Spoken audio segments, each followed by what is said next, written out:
In 1978, at Laney High School, a simple list was posted on a gym door, a list that would change sports history forever. A 15-year-old boy named Michael stood there, holding his sneakers, his heart racing as his finger traced down the column of names. He looked once, then twice. But the name he was searching for, his own name, was nowhere to be found on that varsity roster. The rejection was public, sharp, and devastating. In that quiet hallway, the dream of a young athlete seemed to shatter into pieces. Before this moment, Michael had spent hours on the backyard court with his brother Larry, fueled by a simple love for the game.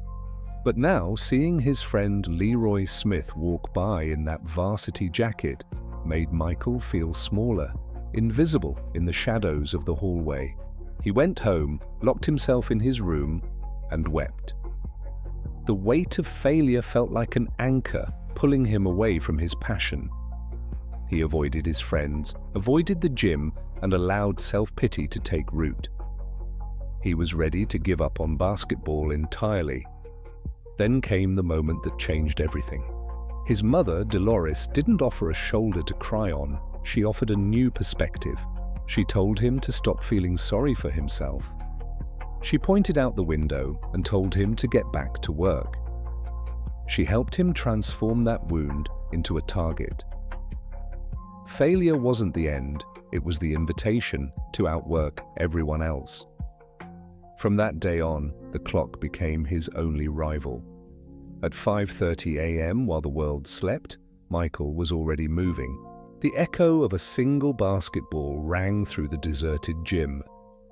He ran suicides until his lungs burned and his legs shook. He practiced every shot, every dribble, with a frantic intensity.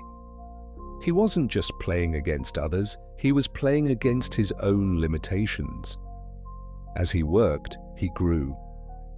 Not just in height, but in spirit. The boy who was cut was being replaced by a legend. Coaches began to notice. They saw a drive that couldn't be taught, a fire that had been lit by a rejection letter. Fast forward to 2009, the bright lights of the Hall of Fame stage shine on the man who became the greatest of all time. He stood at the podium, looking out at the crowd. He didn't just talk about championships, he talked about the fuel that got him there. He called out a name from his past, Leroy Smith, the man who took the spot Michael so desperately wanted back in high school. Michael thanked him, because without that rejection, without that pain, the drive to become Michael Jordan might never have been born. The list from 1978 wasn't a wall, it was a doorway. It was the catalyst for greatness that defined a generation of sports.